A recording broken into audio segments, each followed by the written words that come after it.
Hey guys, welcome back. I am Becca. Welcome to my channel.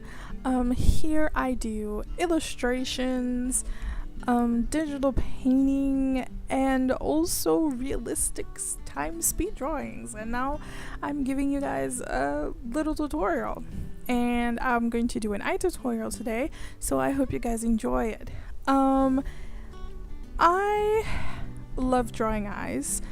But lately, since I'm diving into the whole atmosphere of realism, I really love drawing mouths now too. But we'll get into that like in another video. On my eye tutorial here today, I am using black. And I am using black for her eyeliner, for her lashes, and for the darker parts of her eye, but not her bottom lashes. I'll explain that a bit later. I am using roughly around 3 tones of brown, which is dark sepia, Van Dyke brown, and sienna, burnt sienna. So I just shade in the dark parts with the black, making sure I don't color where the light source is. There was another faint light source at the bottom of her eye, which I did not color in yet because when you look at the reference, it's like shaded really lightly. It's not 100% white, so that's technically what I did. I left it for last, and I just went in and did the eye. And afterwards, when I had the color that I wanted that resembled the reference picture, I slightly went over the area, and then I just took white and I literally burnished in. If you guys don't know what burnish is, it's literally just a way to blend the colors in, but you use much force, like you use more force than you do when you apply the colors onto the paper.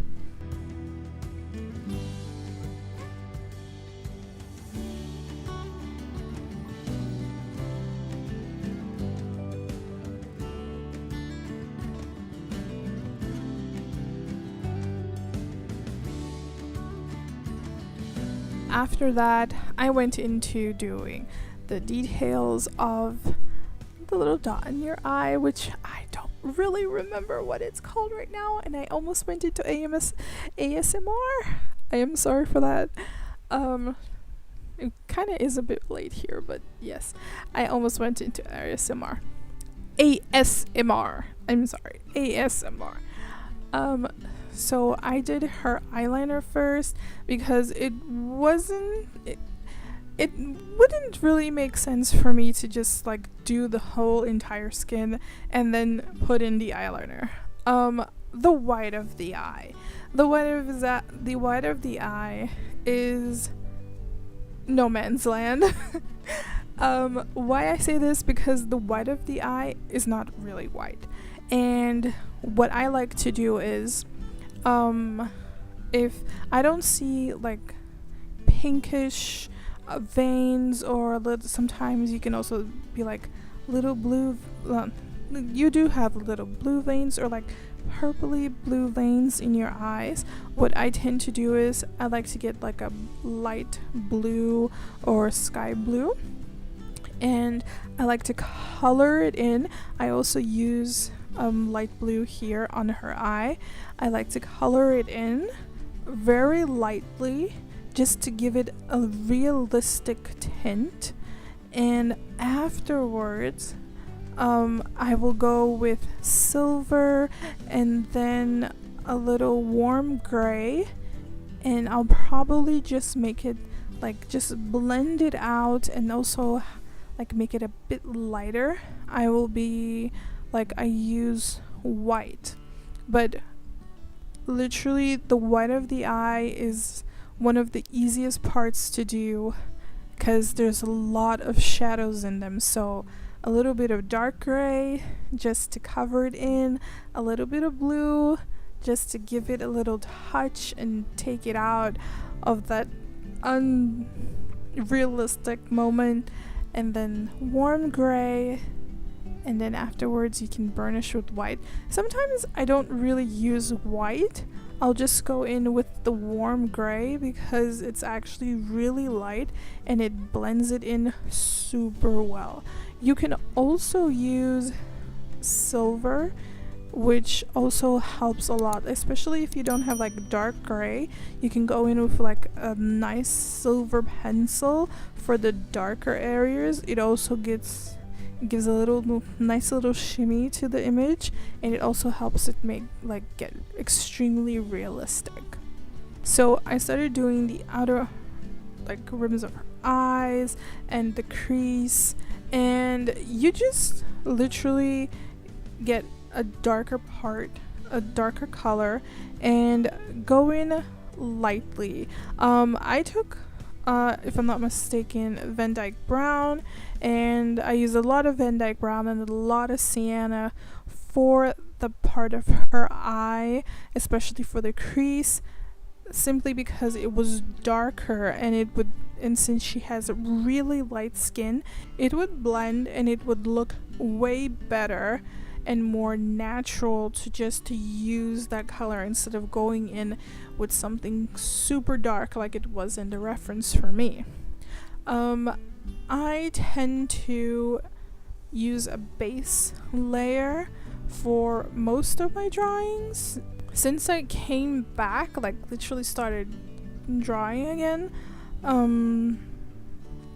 I started using a base color underneath, especially for my realistic drawings, because I found that it's helpful, and it's just brilliant, because the base color literally the lighter and the softer you put in the base color, you literally get to build like a crisp and a smoother skin, because you're literally forcing yourself to add more layers to get something a bit darker, and you can always go back, and it's so good to use the base color, especially because I'm the kind of person who does not like to leave that huge white spot on a person's face.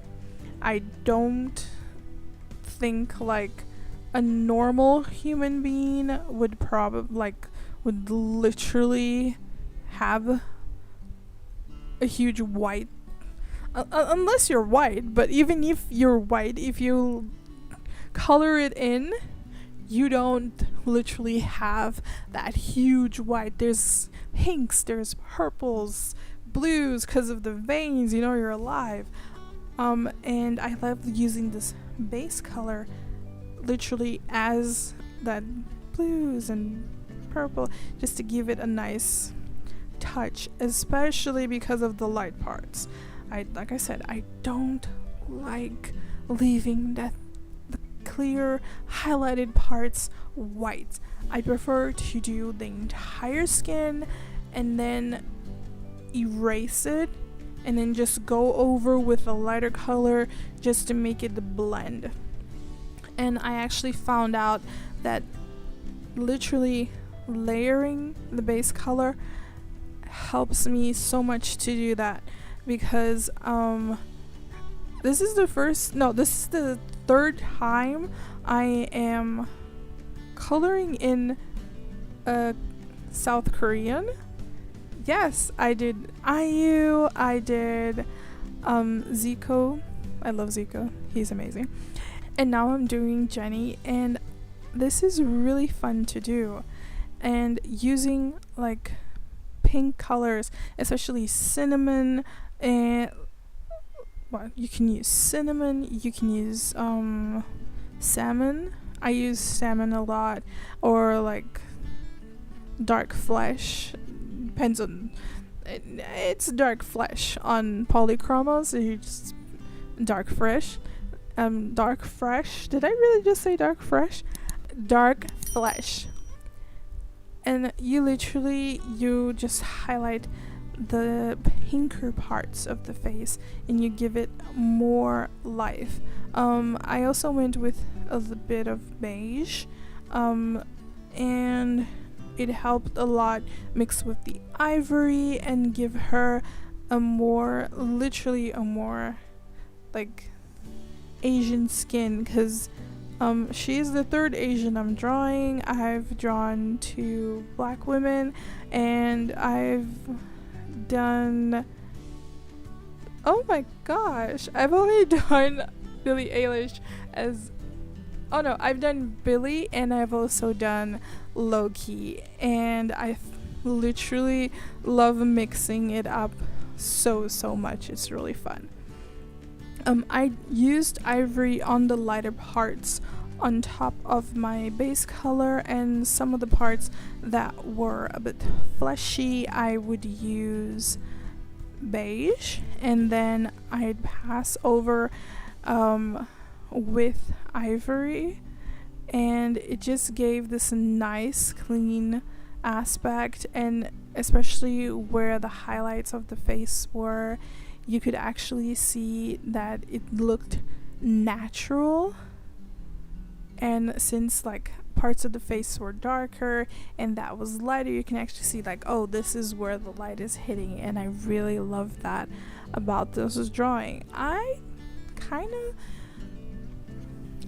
don't like saying this a lot about my drawings, but I think this is one of my favorite drawings so far, because I can really see my evolution here, and I really enjoy this.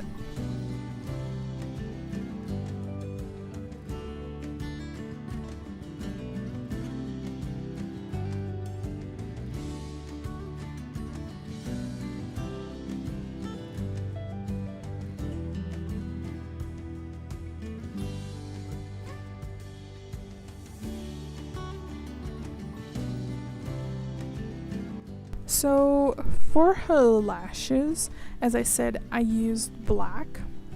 For her top lashes, I used black, and for her bottom lashes, I used dark sepia. And I used dark sepia to make it more natural, especially because the bottom part on the reference, it was very light, it was very natural, so I used dark sepia. So if you're doing, let's say, a woman she's not wearing a lot of makeup, or a male reference, or a baby, for example, but especially babies and males, if you see that they're not using anything because they normally don't use makeup and mascara and all that stuff, use dark sepia, because it would give such a lighter and more realistic tone to it, because it won't look like the baby has mascara, or so just literally do that. Except if the male reference you're doing, he has mascara, then use black, because he's using mascara. Come on, seriously.